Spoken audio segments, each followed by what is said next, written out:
Move next to the SMU Mustangs, one of the darlings of the 2024 season, a playoff team a year ago. Number set at 8.5 in their second full season as a member of the ACC.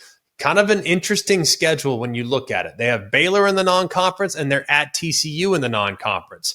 If they can win both those games, they'll be in a really good spot. Baylor is at home there, and then you have at TCU, that'll be in Fort Worth. That's the Battle of the Iron Skillet. I think one of the more underrated rivalries in all of college football, one that not enough people talk about, but one that's become pretty contentious of late with Sonny Dykes going to TCU and all the other aspects of that rivalry game becoming very interesting. So if they can go 4-0 in the non-conference, I like their chances because the ACC schedule is, I think, quite a bit more difficult than it was a year ago. You get Syracuse at home, you got Stanford at home. Two games that I think can be won by SMU. Then you go to Clemson. That's a game where I'd lean Clemson.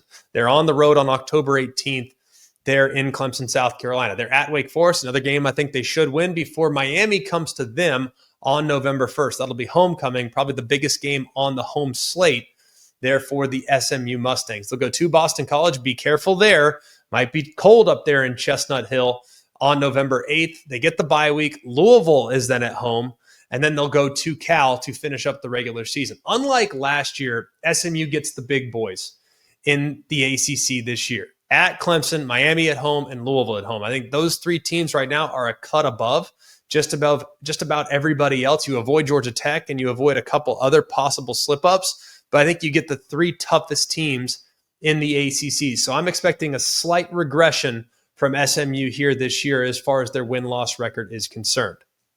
Moving over to the Louisville Cardinals, and I feel like no one's talking about Louisville this year. No one is talking, but they've made great additions in the portal. They have an elite running back. They have really solid nucleus of wide receivers returning. You still have a lot of talent on defense. Louisville is being slept on almost universally, and it's time to start paying attention. They're at 8.5 coming into the season, and if you look at what Coach Jeff Brom has done over the last few years, man, I'd be surprised if they're not highly competitive yet again.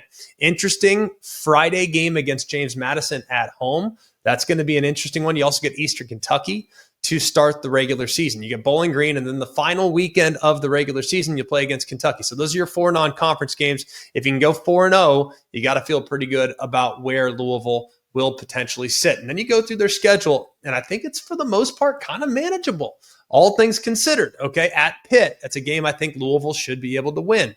Virginia's at home. They're at Miami. That's on a Friday, October 17th. Keep that one circled. Very difficult game that might decide one of those two teams might be playing in the ACC championship game. The winner of that game might be the one that has a little bit of a leg up. You got Boston College at home at Virginia Tech. Be careful there on November 1st. You got Cal at home, and then Clemson comes to you. That game is also on a Friday. That's November 14th.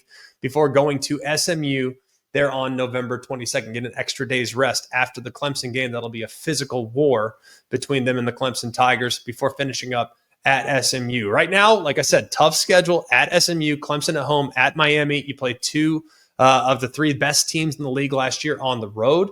But I think SMU might take a slight step back. I think that's one that Louisville can get. And then I think it's a toss-up. They get a split between Miami and Clemson. You got to feel really good about where they're at. But the other teams that they're playing all are around 500 football teams. So I think Louisville should be in a pretty good spot heading into this upcoming season. Move next to the Miami Hurricanes, who I think when you look at their schedule and their non-conference schedule, it's extremely intriguing. They will play Notre Dame on Sunday, August 31st, a massive season opener, home opener, Sunday night, standalone window. Everybody will be watching that matchup between the Irish coming off a national championship appearance, and then Miami, a team that was just on the outside looking in of the college football playoff last year. Should be two teams that are ranked in the top 10 to 12.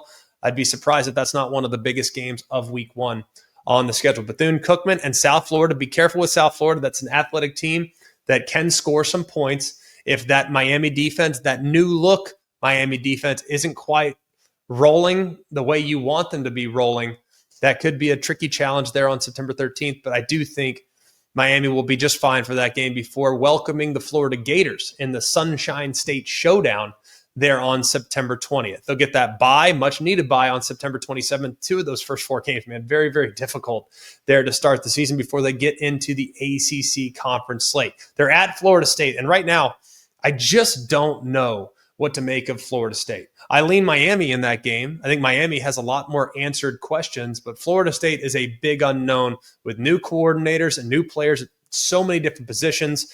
It's going to be hard to get a sense of what Florida State is going into the season. They'll get that bye on October 11th, and then here's what they'll play: a gauntlet, just a long gauntlet of difficult games. They'll have Louisville at home, Stanford at home before heading to SMU. That's a tough 2-game stretch with Stanford in the middle. I think they'll handle Stanford, but Louisville at home and then at SMU, tricky spots there. They'll get a revenge opportunity on November 8th against Syracuse. That will be at Hard Rock Stadium. And then NC State comes to them on November 15th before finishing up with 2 games on the road at Virginia Tech and at Pittsburgh, both of which might be in weather.